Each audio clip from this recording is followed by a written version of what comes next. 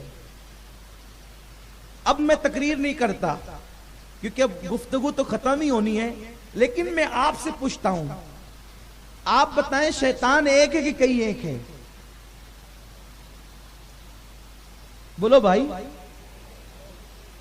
ایسے بولو گے یعنی میں نے 50 منٹ 55 منٹ بولا، اس کی کوئی قدر ہی نہیں ہے. آپ 2 جملے نہیں بول سکتے. سب متفق ہے ایک ہے. اچھا کتنے لوگ متفق ہے؟ ذرا ہاتھ اٹھائے تو ایک ہے.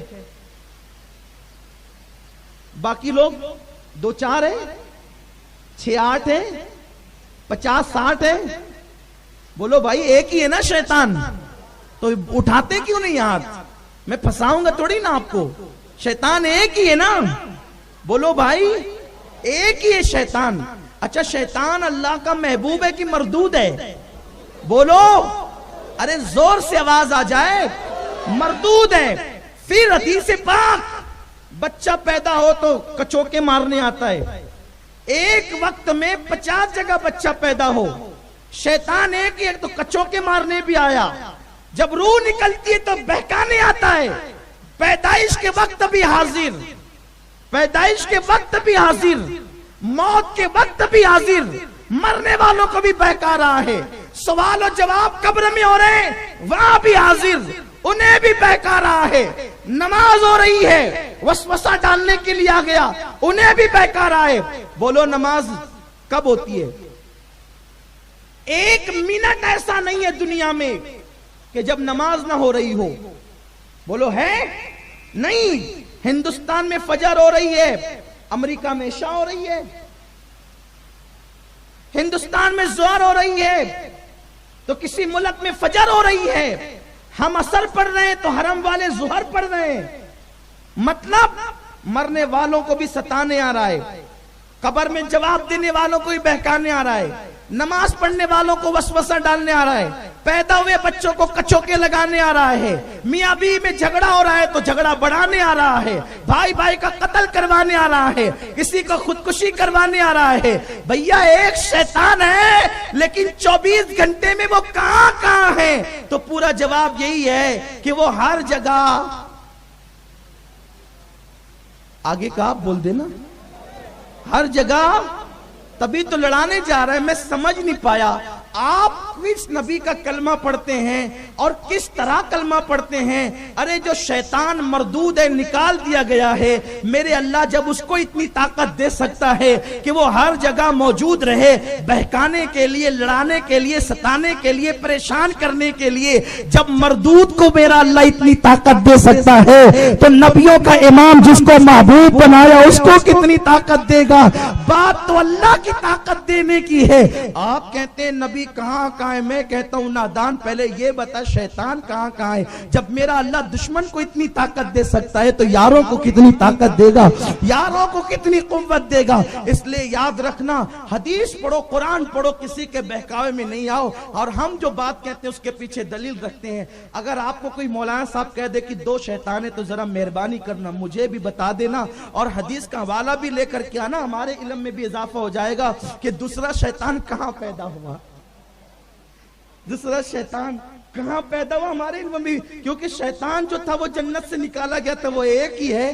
اب جو کہے دوسرا ہے تو وہ ذرا یہ بھی بتا دے کہ وہ کس شہر میں پیدا ہوا، کس محلے میں پیدا ہوا اور کہاں کہے، تو ہمارے علم میں بھی اضافہ ہوگا. رہی بات جس کا ذکر ابلیس کا قرآن میں آیا ہے، جسے شیطان کہا گیا ہے، جو پڑھتے ہیں اعوذ باللہ من الشیطان الرجیم، وہ شیطان ایک ہی، اپنا علم یہی ہے، یہی قرآن اور حدیث ہے. لیکن بہرحال تو بات یہ تھی کہ وہاں شیطان پہنچ گیا. یہی بات آپ بھول تو نہیں گئے نا؟ یہی بات چل رہی تھی. وہاں شیطان پہنچ گیا. کیا بات ہے؟ کہا ابراہیم کو ہم آگ میں ڈالنا چاہتے ہیں، رسہ کھچاتا نہیں. اس نے کہا مجھے معلوم ہے یہ رسہ کیسے کھچائے گا. کہا لاؤ 4-6 عورتوں کو، کچھ عورتوں کو لاؤ، 4-6 10-12 عورتوں کو لاؤ. عورتیں لائی گئی. کئی عورتوں کو کہیں کہ یہ اپنا دوپٹہ ہٹا لیں. عورتیں آئی، انہوں نے جیسی اپنا دوپٹہ ہٹایا، انہوں نے رسہ کھینچا تو رسہ کھینچ گیا اور ابراہیم علیہ السلام آگ میں چلے گئے. ان لوگوں نے شیطان سے پوچھا او شیطان یہ بتا کہ یہ اس میں حکمت کیا تھی؟ تو تب بتایا یہ گیا کہ دراصل جہاں عورتیں دوپٹہ اوڑھ کر رہتی ہے تو وہاں اللہ کی رحمت کے فرشتے ہوتے ہیں. تو وہ جو ابراہیم کو بچانے کے لیے آئے تھے نا وہ رحمت کے فرشتے تھے. اور جب عورتیں سر سے دوپٹہ ہٹا لیتی ہے تو وہاں سے رحمت کے فرشتے چلے جاتے ہیں. تو وہ جو رسہ پکڑ کے تمہارے مقابلے میں کھینچ رہے تھے وہ رحمت کے فرشتے تھے. جب عورتوں نے سر سے دوپٹہ ہٹایا تو وہاں سے رحمت کے فرشتے چلے گئے اور رسہ آسانی سے کھچ گیا.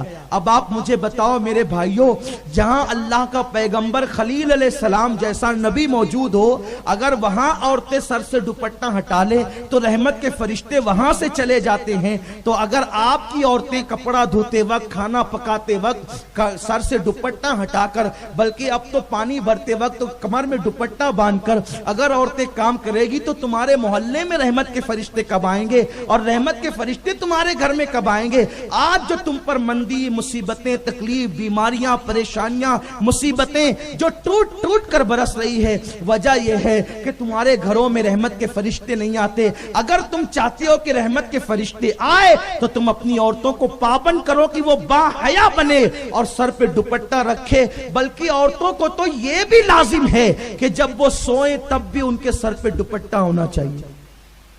اب آپ کہیں گے یہ کون سا آپ لے کر کے آئے؟ ہم نیا کچھ نہیں لائے, یہ حدیثوں میں موجود ہے. اب عورتیں دوپٹہ اوڑھ کر کیسے سوئے گی؟ تو عورتوں کے لیے طریقہ یہ ہے کہ وہ ایک کپڑا رکھا کریں, ایک کپڑا رکھا کرے اور وہ کپڑا اپنے سر کو یوں باندھ لیا کریں. یہ طریقہ ہے عورتوں کے سونے کا.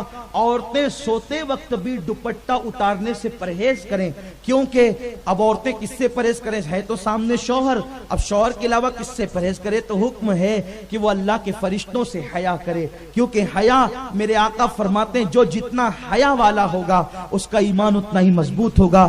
الحیاء شعبۃ من الایمان, حیا ایمان کا ایک شعبہ ہے.